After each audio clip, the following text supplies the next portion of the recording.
Bafowethu ngiyabikela igama lami nguSiphiwe Ntombela njengamanje eceleni kwami bafowethu sengize ngamthola bafowethu upresident of the Nation ungizwe umfoka Mchunu. Siyazi ke namhlanje ukuthi bafowethu iqhawe sigcine singalibonanga noma belingatholakali bafowethu nesimo sokuthi ke niyazi ukuthi bafowethu lapha ekhona bekunendaba yokuthi ingizwe Mchunu shutdown lapha khona bekovala khona ke bafowethu amafemu lapha na ya Freedom Stationery. Kodwa njengamanje iqhawe lakithi ake sikhulume nalo silizwe ukuthi mhlambe udaba lonke lume kanjani. Iqhawe lakithi asibingelele baba. Siyaphila baba wami. So chazela nje mfethu mhlambe ukubukela emakhaya ukuthi namhlanje kugcine kwenzakale njani mhlambe ngodaba lo lapha na Freedom Stationery eConobia. Ayikho into esoyilo sinqini. Yeah. Oqala thina sinomlando futhi lenyanga inyanga ejulile kakhulu. Umlando nokuzo la sanqoba khona mangisi sandwana. Yinika amakhula. So wanqoba nje siwajijeloni kahle. So wanqoba futhi ngaphekwa lokho ngiyagcizelela ukuthi mina umntwana okhuliswe ngenhlonipho nokulalelayo. Ngaphekwa lokho futhi wesibili impi engiyilwayo noma ngabe ubani ongasondela alalele abantwana abaqashiweyo abasebenzayo nawo wonke umuntu okuyi-place kangangoba njengamanje sisenhlelweni zoku-establish ama-consent abantu abasebenzayo la eThekwini kanye eGoli nase-Cape Town ngoba ukuxhaphazeka kuningi kakhulu. Asinankinga nesivumelwano somqashi nomsebenzi kodwa ukuxhaphazeka esikakhulu ukuba baqashwe bese beyaqhashazwa bexoshwe unlawfully kulalwe nezingane zethu ukuze sikwazi ukusebenza. Asike ngivula ke lokho.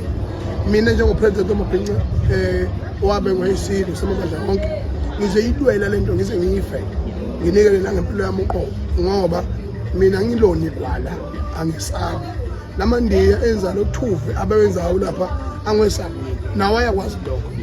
Ngizwileke ukuthi wake kunamaveni angaphezulu kuka-20 alaphana bese kuzoba nezimoto zama-security engaphezulu ka-20 inqwaba yama-security different companies wonke ahubhana nomuntu oyedwa and uma ungabuza ukuthi ngenzeni niyangitakelwa nonke niyangitakelwa angenza ngalutho mina imgodoyi futhi angenza ngalutho kunoma nina nibe ngakithi silwe no-Freedom Stationery silwe nama-companies axhaphaza abantu abamnyama silwe nabantu abacindezela abantu abamnyama in the workplace kwanina la nisebenza khona nicindezelekile kodwa nina nikwazi ukuyoma nabantu abangabacindezeli abahlukumeza employees emveni kwalokho ucabanga ukuthi lelizwe lokhululeka inkululeko kanti yini njengoba qala unyaka nje kusasa lokusayo kuyosa umatric usuwazi ukuthi uya e-university bemawazi awuyi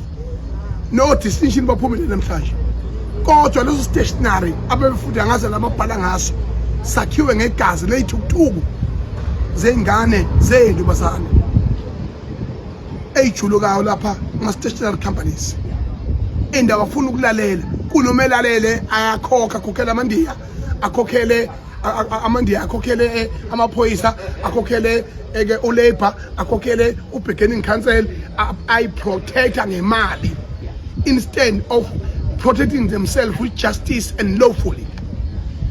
That is the biggest problem that we are facing. Yabona nawe ngizwile ukuthi wathi untazo lapha yabona hayi mina bengibhizi ngidla umthikela ehostel bengidla umuthi yisethi cha ngangufihla lokho cha mina umuthi nyawuhle khawula ke mhlambe nje lonto ichaza ukuthini nje ukuphuma kwamaphoyisa angakayana mhlambe kuthiwa mhlambe mhlambe kuzoqashwa ichunu ngoba alukho uhlobo lemoto bekuphuma ngisho amabhasi kwaphuma ngisho ama-stability angaza bemangaka amaveni amaphoyisa namakhwani yaqhawe chaza ukuthini nje futhi akusho nje ubona ukuthi amaphoyisa kudlalwa ngawo aholelwa nje lokhu njana imleko lethiwa yini overtime overtime aholelwa nje overtime avela idingayo nawo amaphoyisa ngoba who am I to be dangerous to the state and to be dangerous to the companies while fighting for justice. Instead, I mean, I'm going to open the case against them and the case is already online. Ukuthi mina ngadutshula lapha ngidutshulelisa hamba with 80% women that are employed by Freedom Stationery. Kunoma bona baxoxe nathi ngezivumelwano esisenze nabo ngayizona. Bona baqoma ukuthi basidubule. Yabona. Bangilimaza. Namanje ngilimele ngiyaqhuka nje. Ngihamba sathi ngifuya imbongolo nje nama ngithandi. Yabona njengoba ngiqhuka nama ngithandi. Yabona. Ngiqhukiswa izinsha ngilwela abantu bakithi abamnyama. Ngakho ke njengamanje a time to play is fucked up. If you don't wake up now in a workplace, kunabantu abasebenza njengamanje abana stress esidlula umuntu ongasebenzi ngoba ekhaya kuthi uphumile uyosebenza kodwa uthole lutho emveni kwalokho uhlula uku-afforda ngisho i-transport yokuya emsebenzini lo ubizile uphinde futhi uhlukunyezwe ungakubonga e-contribution oyenzayo kodwa ngiyawubonga uPalm Stationery. Palm Stationery is cooperating with us and nizokubona lokho nama-result akhona ngizowabona. Ngiyakubonga lokho ngoba khombisile ukuthi ngempela ilimpisilwayo asihlanye sisangene ngoba labor is failed, union is failed, Bargaining Council they failed, people have chosen an option that is a last result which ngizwe instead of them thinking ukuthi mina I'm protecting their companies and state properties by ukuthi mina ngingene kulolu daba ngililungise kodwa bona sengathi mina ngizovandalize ngizotha kutatshwa bengidakele nemlomo enukayo zama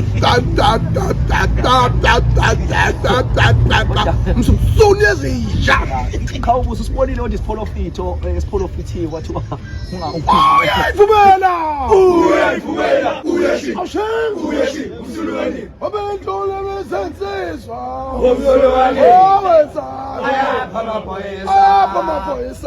amaphoyisa wemzalwane abendlule besensizwa